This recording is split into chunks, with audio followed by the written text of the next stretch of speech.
C'est un plaisir de vous savoir au rendez-vous de ce nouveau numéro du Journal de l'économie. Bienvenue à toutes et à tous. Voici le sommaire pour commencer. Le Gabon dispose d'une nouvelle cimenterie. Il s'agit de Ciment d'Afrique qui entend produire 500 000 tonnes de ciment par an.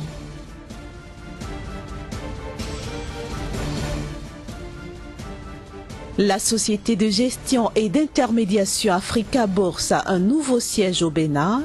Il a été inauguré vendredi dernier à Godoma. Enfin, l'Union européenne et 6 pays africains signent un accord de partenariat économique. Ces 6 pays sont issus de l'Union économique et douanière sud-africaine.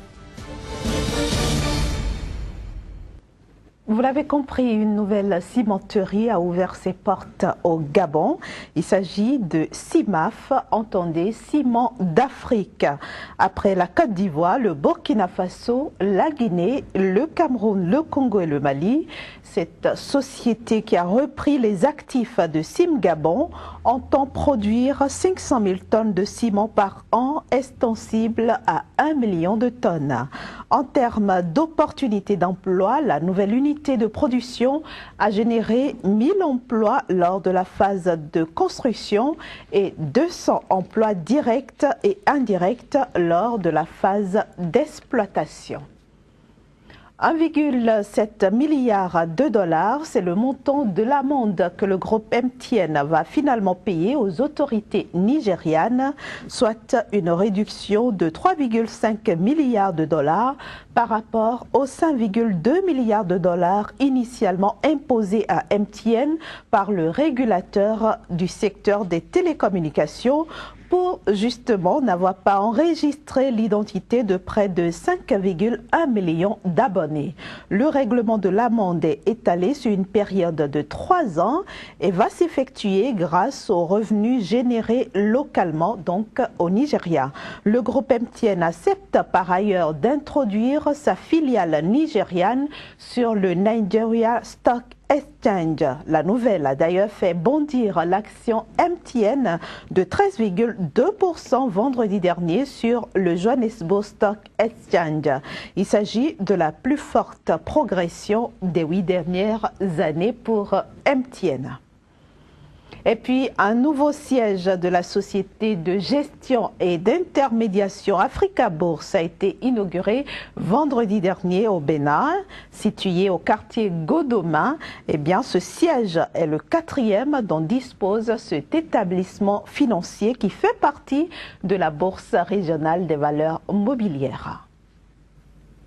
Africa Bourse SA offre jusqu'à plus de 6% de rendement dans les fonds communs de placement. L'établissement cible toute catégorie de personnes désireuses de faire profit. Le rôle essentiel d'Africa Bourse est d'abord d'accompagner les structures qui ont besoin d'argent à lever des ressources sur le marché financier.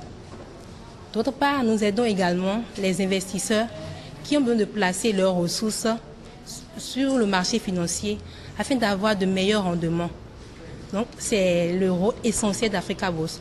Donc, toute personne, tout opérateur économique, artisan, qui vient vers Africa Bourse est en mesure d'avoir un meilleur rendement sur le marché financier.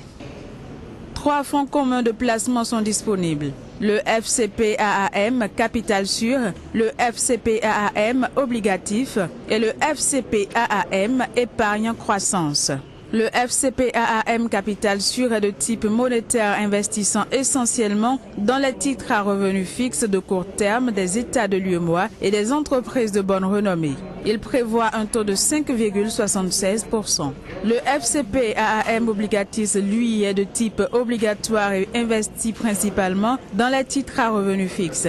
Son taux de profit est de 7,08%. Quant au FCPAAM Épargne Croissance, il s'agit d'un fonds diversifié investissant dans les titres de capital et dans les titres à revenus fixes, notamment les bons de trésor et les obligations. Du 25 juin au 5 juillet prochain se tiendra dans la région sud du Cameroun la 7e édition de la foire transfrontalière annuelle de la CEMAC.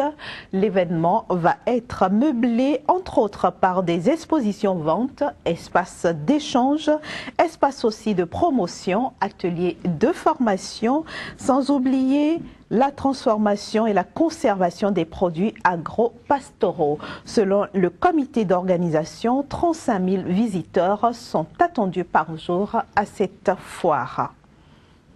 Et puis l'Union européenne a signé la semaine dernière avec le Botswana, le Lesotho, le Mozambique, la Namibie, l'Afrique du Sud et le Swaziland un accord de partenariat économique. Il s'agit de l'aboutissement de 10 années d'âpres négociations.